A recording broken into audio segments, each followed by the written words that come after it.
지난 한 주도 잘 지내셨는지 모르겠습니다. 벌써 5주차 강의를 녹화하는데요. 시간차가 조금 있는 것 같아요. 4주차 전산실 수업 전에 지금 녹화를 하게 되었고, 전산실 수업을 하면서 수업을 어떻게 그러니까 이해하셨는지, 그리고 향후 수업에 대한 걱정은 어떤 점이 있으신지, 그리고 소통하는 것이 쉽지는 않지만 구글 독스 그리고 대면을 통해서 어, 다양한 고민들을 함께 해결할 수 있는 방안들을 찾아내면 좋겠다라는 생각이 들었고요. 그러니까 지금 현재 구글 독스 프로그램을 통해서 같이 작업하는 것들이 잘못 이해하면 또 새로운 것들 하나 던져준다라고 이야기가 될 수 있는데, 현장에서 아니면 직접 만날 수 없는 사람들이 소통할 수 있는 이제 지금 이제 젊은 친구들, 아니 어린 친구들이죠. 그러니까 초등학생들 같은 경우에는 예전에는 만나서 공부를 하고 뭐 소통하고 이렇게 놀고 이렇게 했다면, 지금은 온라인을 통해서 그러니까 생일 잔치도 지금은 이제 만나서 하겠지만 줌을 통해서 스스로 그렇게 진행을 하는 상황도 있었고, 또 다른 부분에 있어서는 그 공부도 그 안에서 이제 서로 돌아가면서 발표하면서 하는 것들, 이제 화면을 보는 것들이 이제 부담이 많다라는 생각이 들어서, 그러니까 화면을 보지 않고 그러니까 글로서 서로에 대한 얘기를 이야기하고 있고,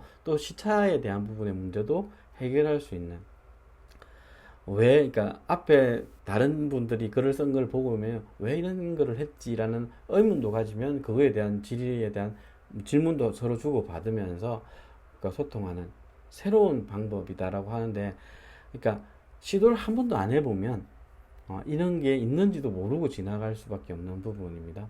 그래서 이번에 한번 해보고 나면 다음에 이런 것들을 활용할 수 있는 부분이 생기고요.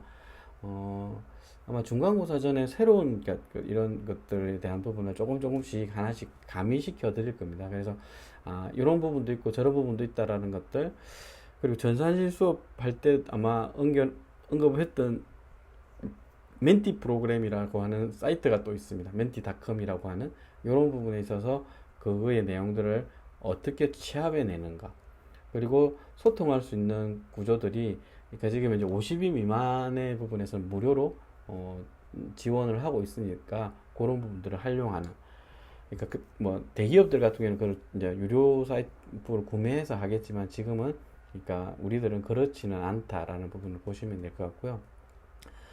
그리고 기획일 이제 수업을 조금 들어가 보면, 기획이란 이제 저희들이 배우는 게 기획, 계획 이런 것들을 이야기하고 있는데, 유사한 의미지만 다르다라고 보시면 될 것 같고요. 기획이란 뭐 문제를 해결하고 미래에 예상되는 사건들에 대한 경로를 통제하는 의도적인, 그러니까 계획된 활동이다라고 시도라고 보시면 될 것 같아요. 그리고 그 핵심적인 활동은 미리 예견을 해본다든지, 그리고 체계적으로 논리적으로 근거를 해서 A에서 B로, B에서 C로 연결되는 것들을 찾아낸다든지, 그리고 사회 현상에 대한 사회적 욕구에 대한 이런 것들을 조사하면서 그거에 대한 해결 방안들을 찾는다든지, 그리고 가치 선호 등에 대한, 그러니까 어떤 것을, 그러니까 예를 들어 이런 거 있죠. 그러니까 직업에 대한 가치, 나는 돈 많이 버는 게 좋아 라고 할 수 있지만, 나는 보람을 느낄 수 있는 직업이 좋아, 뭐 이런 것들에서 사람의 가치에 따라서 선호도가 달라진다는 거죠. 그래서 이런 것들을 종합적으로 고려해서 대안을 선택하게 되고, 그러니까 하나씩 더 효율적인 거. 그래서 이 클라이언트의 만족도를 최소로 끌어올릴 수 있는 선택에 대한 부분을 해나가는 것들을 기획이라고 이야기할 수 있는 거죠.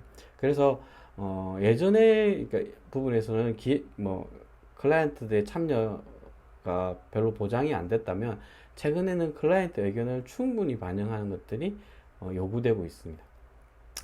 그래서 이번 3장의 학습 목표를 보면 기획과 개념 및 기획의 개념 및 필요성에 대해서 이해를 하는 게 되고, 그리고 기획의 속성에 대해서도 이해하고, 그리고 기획은 어떤 유형을 가지고 있는지도 한번 이해해보고, 그리고 기획의 과정이 어떻는지, 그리고 기획 시 고려해야 될 사항에 대해서 이해해보는 이런 시간들을 가져보려고 합니다. 이제 수업을 본격적으로 시작을 해보려고 하는데요. 그러니까 막연하게 이제 어렵다라고 생각하고 시작하면 이렇게 사고가 닥쳐버리면 어려울 수 있습니다. 그래서 조금 그러니까 여유롭게, 그리고 제 과목은 조금 뭐 이전에도 다 어려웠다라고 말씀하시는데 그러니까 이 과목은 뭐 꼭 배워야 된다 이것은 아니겠지만 저희 과에서 교수님들까지 고민하면서 사회복지사로서 현장에 나가든 아니면 사회복지사가 아니어도 지역사회 속에서 내가 하고 싶은 일을 활용하는 데 있어서 외부 자원들을 끌어온다든지 이런 부분에 있어서 활용할 수 있는 뭐 가장 획기적인 방법이라고 생각하기 때문에 여러분한테 과목을 개설했고 그 부분에서 조금은 이해해 주시고 책을 한번 사전에 먼저 읽어보시고 이해 안 될 부분을 미리 체크해 놓으시면 그 부분에 대해서 이제 수업을 들으면서 이해가 된다면 그냥 동그라미 치면 되는데 그래도 이해가 안 된다 그러면 저한테 다시 연락을 주시고 질의하고 이렇게 하는 과정에서 이해를 풀어나가는 과정들을 거치면 좋을 것 같습니다. 예를 들면 이번 시간에 아니면 이번 학기 동안 해야 될 거는 빈칸에 채워넣기입니다. 그것을 어떻게 할 것인가에 대한 부분을 하나씩 배운다라고 보시면 될 것 같습니다. 이제 한번 따라오시죠. 이제 본격적으로 수업에 들어가서 다시 한번 수업 진행 목차 한번 훑어보고 들어가겠습니다. 첫 번째는 사회복지 프로그램의 기획의 개념과 필요성이고요. 두 번째는 사회복지 프로그램 기획의 속성, 세 번째는 사회복지 프로그램 기획의 유형, 네 번째는 사회복지 프로그램 기획의 과정이 뭐 여러 가지가 있다라고 말씀할 수 있는 거고, 다섯 번째는 사회복지 프로그램 기획 시 고려해야 될 사항들이 뭐가 있는지에 대한 이야기들을 대해서 오늘 배워볼 것이고요. 앞에서 말했듯이 너무 어렵게 생각하지 마시고 천천히 따라오신다고 생각하시면서 같이 이번 시간 진행해 봤으면 좋겠습니다. 이해가 되지 않는 부분도 꼭 반드시 있을 거예요. 그리고 저도 이런 것들을 할 때 뭐 쉬웠다 이런 부분은 아닙니다. 밤잠도 안 자가면서 며칠 밤낮 고민하면서 프로그램을 짰던 기억이 있고요. 제가 짰던 계획 중에 가장 재밌게 짰다라고 하는 거는 제일 처음 짜봤을 때 계획서였어요. 그거는 제가 사회복지사도 아니었고 사회복지 일은 시작을 했죠. 그러니까 뭐 사회복지 일을 시작을 하고 있었지만 사회복지 자격증도 없었고 그냥 그때 당시에 이제 장애인 시설에 생활지도원으로 들어갔는데 그러면서 좀 시간이 생겨서 우연찮게 공모를 받고 원장님한테 이건 제가 해봐도 되겠냐고 해서 그때 당시에 제가 생각하는 그대로를 그냥 솔직하게 썼던 것 같아요. 그렇게 하다 보니까 덜컥 됐어요. 그래서 꼭 이거는 뭐 사회복지를 전공해야 된다가 딸 수 있다가 아니라 어렵겠죠. 전공을 안 했으면. 근데 전공을 했다면 이게 뭐다는 걸 알고 있으니까 그걸 조금씩 채워 들어가는 부분이라고 보시면 될 것 같고 그래서 그러니까 이해가 안 되는 부분은 뭐 대면을 활용하시거나 아니면 소통방을 통해서 온라인으로 질의를 하면 그것에 대한 부분에서 그러니까 해결하는 가면서 이해할 수 있는 과정들이 될 수 있다고 생각하고요. 질의를 공개하는 이유 중에 하나가 뭐냐면 다른 분들도 그러니까 뭐 부끄러워서 질문 못할 수도 있고요. 뭐 이러는데 그 부분에서 서로가 서로를 공부하는 과정이다라고 생각하고 솔직히 뭐 다 알고 있는 분들이 저 또한 뭐 계속 배워가는 과정이다 보니까 하나씩 이해하고 넘어가도록 했으면 좋겠습니다. 첫 번째로 사회복지 프로그램의 개념에 대해서 한번 살펴보겠습니다. PPT 화면에는 뭐 간단하게 이야기했는데요. 책의 내용을 조금 보면 기획은 미래에 대한 예측을 포함한 조직화된 노력 속에서 대안을 선택하기 위하여 복합적인 의사결정 과정을 포함하고 있고 전문적인 지식과 기능을 필요로 하며 기획은 계획을 세워가는 활동과 과정을 말하게 되는데 초점을 두는 계속적인 행동의 의미가 있다라고, 아니면 의미가 강하다고 할 수 있습니다. 또 그리고 미래지향적이고 계속적인 과정으로서 의사결정과 연결되어 있다. 이걸 조금 풀어보면 그러니까 여러 가지 단계들을 거치게 된다는 거죠. 그 안에 사회복지사의 전문적인 지식과 기능, 역할, 뭐 기법 이런 것들이 녹아 나와야 되고요. 그 과정이 연속적으로 이루어지는 부분에 대해서 고민을 하고 있다. 그 속에서 클라이언트의 변화, 뭐 삶의 질의 변화가 됐든 뭐 행복이 됐든 어떻게 되는 긍정적인 변화에 대한 이야기들을 담고 있고, 그렇기 때문에 변화를 담고 있기 때문에 미래지향적이라고 이야기하고 있고, 지속적인 과정이라고 하니까 계속적인 부분, 그 속에서 끊임없는 선택에 대한 이야기들을 하고 있습니다. 그래서 의사결정에 대한 이야기들, 그래서 클라이언트의 의사결정이 중요하다. 자기 주도적 의사결정에 대한 이야기들을 이제 하게 되는 부분이 생깁니다. 그리고 또 기획은 목표지향적이라고 이야기하고 있는데요. 목표를 위한 수단으로 주어진 문제를 해결하는데 가장 적절한 활동 내용을 개발한 활동이 세웠던 목표를 달성하기 위해서 적절한 대안인지, 그것을 지속적으로 평가하는 과정들을 가진다는 거죠. 그래서 한 번 하고 끝난다. 그러니까 한 번 시도했다가 클라이언트의 삶이 바뀌었다는 있을 수 없는 거죠. 그렇기 때문에 지속적으로 그것에 대한 표현을 하면서 좀 잘못됐으면 보완하고 한 이런 과정들을 거치면서 이 목표를 끊임없이 목표로 쫓아가는 활동들을 하게 된다. 그리고 이것을 잘하고 있는지를 평가를 통해서 보완하는 이런 것들의 과정들을 거치게 된다. 그래서 따라서 말을 들면 사회복지 프로그램의 기획은 사회복지의 가치와 클라이언트의 인권을 보호하는 차원에서 개인이나 지역사회 내에서 존재하는 문제들을 해결하기 위한 프로그램을 설계하기 위한 기초적인 과정이라고 할 수 있다라고 말씀드릴 수 있습니다. 말이 점점 그러니까 꼬이다 보면 어려울 수 있는데요. 그러니까 가치, 사회복지의 가치, 그러니까 뭐라고 했죠? 클라이언트의 삶의 질의 변화, 또 확장하면 국민들의, 지역사회 주민들의 삶의 질의 변화를 담고 있고, 이 클라이언트의 인권, 예전에는 인권에 대한 이야기보다는 앞서 말했던 것들에 대한, 그러니까 목표 달성이 더 중요했는데, 최근에는 인권을 배제하고 목표 달성되는 것을 원하지 않습니다.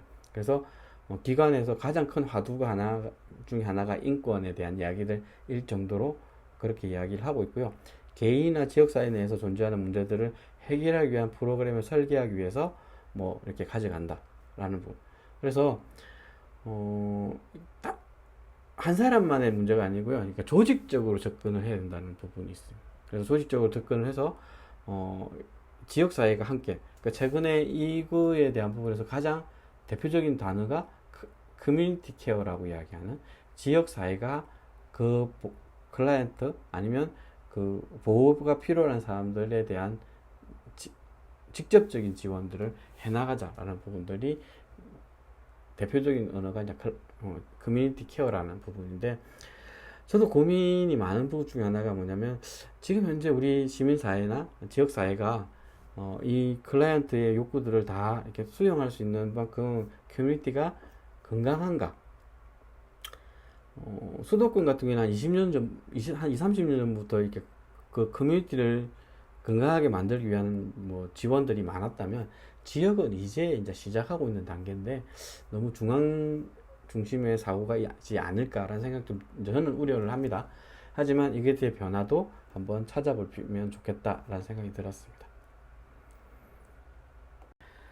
두 번째는 사회복지 프로그램 기획의 필요성입니다. 개념을 살펴봤다면 두 번째 필요성에 대한 이야기를 보면, 사회복지 프로그램은 대부분 외부의 지원, 뭐 정부나 후원자의 지원이나 이용자의 개인 부담에 의존하여서 운영되고 있는 것이 지금 현재 사회복지의 현실입니다.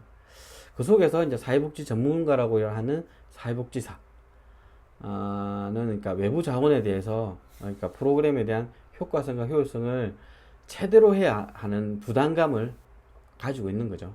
이런 책임감을 가지고 있는 거죠. 왜냐하면 끊임없이 지속적인 그 외부 자원의 유입을 만들어내는 가장 큰 좋은 게 이렇게 맡겨봤더만 이 기간에 후원을 했더니 아니면 지원을 했더니 성과가 좋다. 그러니까 계속 지원할 수 있는 거죠. 근데 이 기간에 지원했는데 뭐 열심히는 하는 것 같은데 뭐 실질적으로 클라이언트의 만족도도 떨어지고 뭐 변화도 없는 것 같고 이렇게 한다면 여러분이면 후원을 하시겠습니까? 그래서 그런 부분에 있어서 성과 지향적 그리고 그러니까 농담 삼아 이야기하는데요. 그러니까 우리나라의 사회복지 공동모금회가 정식적으로 그러니까 외부 그러니까 사회복지기관에 지원을 한 게 한 30년 이상이 되죠. 이 기간 동안에 수많은 프로젝트들이 진행됐고 대부분의 프로젝트가 잘 됐다는 보고서를 올렸습니다. 그럼 지역사회가 엄청나게 변해야 되겠죠. 그러니까 모금회가 1년에 뭐 지역사회에게 모금해서 후원하는 게 몇천억 정도가 된다라고 하니까. 그런데 실질적으로 엄청나게 여러분들은 변화된 것을 느끼시나요? 그러면 다행이고요.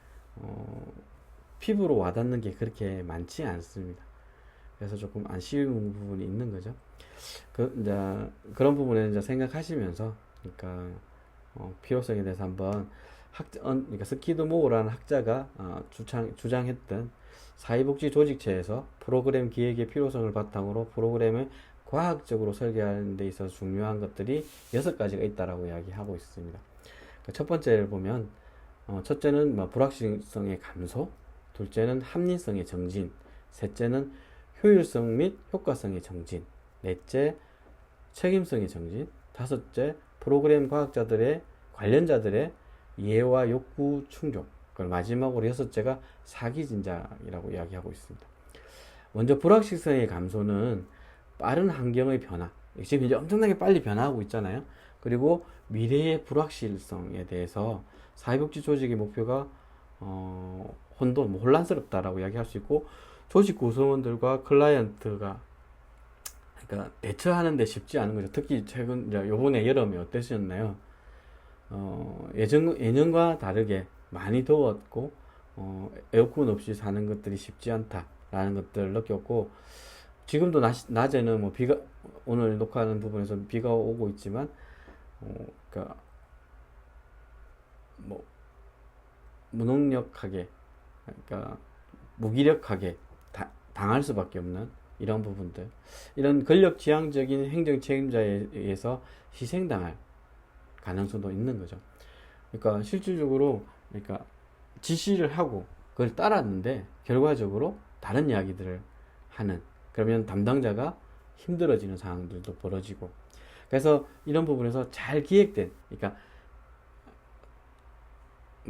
지금 최근에 이제 국토부에서 했던 LH에서 했던 아파트, 그러니까 철근이 없는, 그러니까 아파트에 대한 부분이 있어서 문제가 생기고 있는 부분에서, 그러니까 설계도를 잘 만들어야 이러한 부분들을 통제할 수 있는 거죠. 그러니까 희생자들을 안 만들 수 있는 부분이 된다는 거죠.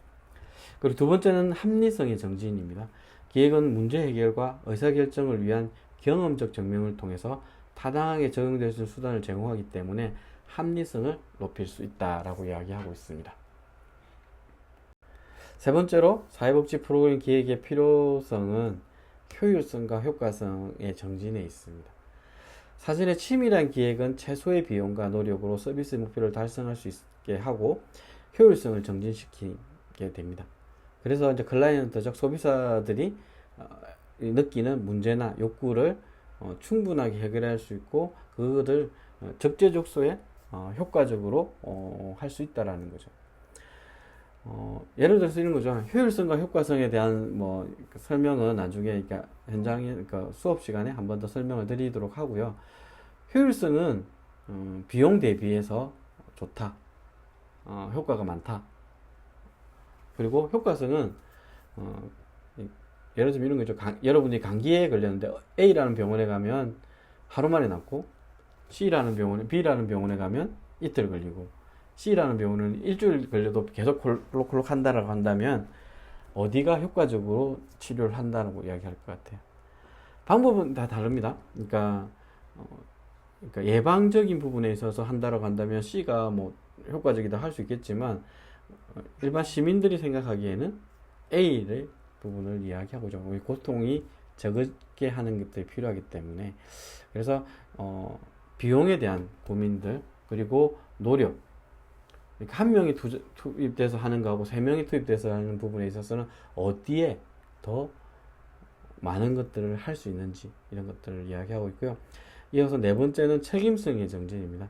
사회복지 조직은 그러니까 사회로부터 인가를 받아서 지자체도 마찬가지지만 개인이나 기업의 기부금이나 국가의 지원들을 받고 사업을 하고 있습니다. 그래서 서비스를 효과적이고 효율적으로 제공할 해야 하는 책임을 갖게 됩니다.